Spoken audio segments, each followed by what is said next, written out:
selamat siang semuanya. Kami dari kelompok 7 akan melaporkan hasil survei kami, yaitu di lahan sawah atau padi dan juga di lahan cabai. Untuk alamatnya di Tuntang, Kabupaten Semarang. Oke, sekian, terima kasih, saksikan video kami. Hari ini kita berada di Desa Kalimbeji, Kecamatan Tuntang, Kabupaten Semarang.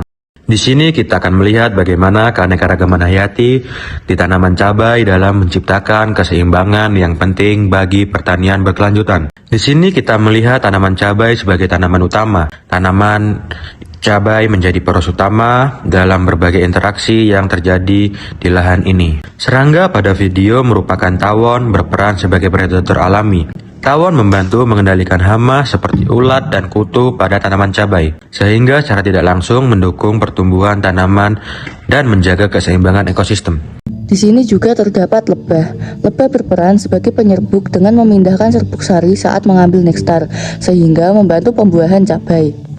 Siput kecil yang menempel pada daun cabai berperan sebagai herbivora atau hama, karena memakan daun dan menyebabkan kerusakan. Di tanaman cabai juga terdapat kupu-kupu yang berperan sebagai penyerbuk. Saat kupu-kupu hinggap di bunga cabai untuk menghisap nektar, serbuk sari bisa menempel di tubuhnya lalu berpindah ke bunga lain, sehingga membantu proses penyerbukan. Daun bawang yang ditanam di dekat cabai berfungsi sebagai tanaman pendamping dalam sistem tumpang sari. Aromanya dapat membantu mengusir hama. Tanaman terong berfungsi sebagai bagian dari sistem tumpang sari untuk memaksimalkan lahan. Selain itu, keberadaan terong dapat membantu mengalihkan hama dan meningkatkan keanekaragaman hayati. Kemudian ada tanaman jewawut. Tanaman jewawut berperan sebagai tanaman pendamping di lahan cabai yang membantu mengurangi hama, menjaga kesuburan tanah, meningkatkan keanekaragaman hayati, serta memberikan hasil tambahan bagi petani. Di sekitar lahan cabai juga terdapat kolam lele yang berfungsi sebagai sistem integrasi pertanian. Air kolam yang kaya nutrisi itu dari kotoran lele dapat digunakan untuk menyiram dan memupuk tanaman cabai secara alami. Kemudian di Desa Kalibeji, Kecamatan Tuntang, Kabupaten Semarang, tepatnya di seberang tanaman cabai juga terdapat persawahan yang ditanami padi sebagai tanaman utamanya dan terdapat 256 rumpun dalam luasan 5x5 meter persegi. Tanaman padi merupakan salah satu komponen penting dalam keanekaragaman hayati, khususnya pada tingkat keanekaragaman spesies dan genetik. Padi termasuk dalam tanaman pangan utama yang dibudidayakan di ekosistem sawah. Keong berperan sebagai hama karena memakan tanaman padi, terutama saat masih muda, sehingga menghambat pertumbuhan dan menurunkan hasil panen. Namun, keong juga bagian ekosistem yang berperan dalam rantai makanan. Belalang kecil berperan sebagai hama dan ekosistem sawah karena memakan daun dan padi, sehingga dapat mengganggu fotosintesis dan pertumbuhan tanaman. Walang sangit juga termasuk hama padi yang menyerang bagian bulirnya. Serangga ini mengisap isi padi, jadi hasil panen bisa berkurang dan kualitasnya buruk. Capung dan katak di ekosistem sawah berperan sebagai predator alami yang memangsa serangga hama, sehingga membantu menjaga keseimbangan ekosistem dan melindungi tanaman padi. Ikan kecil atau bisa disebut ikan wader berperan sebagai pengendali hama alami yang memakan jentik nyamuk yang berkembang biak di genangan air sawah dan serangga, seperti wareng yang jatuh ke air. Selain itu, kotoran yang mereka hasilkan menjadi pupuk organik kaya nutrisi yang secara langsung meningkatkan kesuburan tanah padi. Pergerakan renang mereka di sela-sela rumpun juga membantu areasi oksigen di dalam air, sekaligus menekan pertumbuhan gulma pengganggu.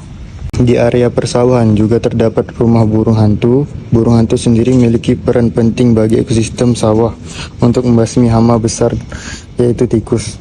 Tanaman kangkung yang tumbuh di pinggir sawah berperan sebagai pendukung yang dapat membantu menjaga ekosistem kelembapan tanah, mencegah erosi, menjadi habitat organisme kecil di sekitar tanaman padi.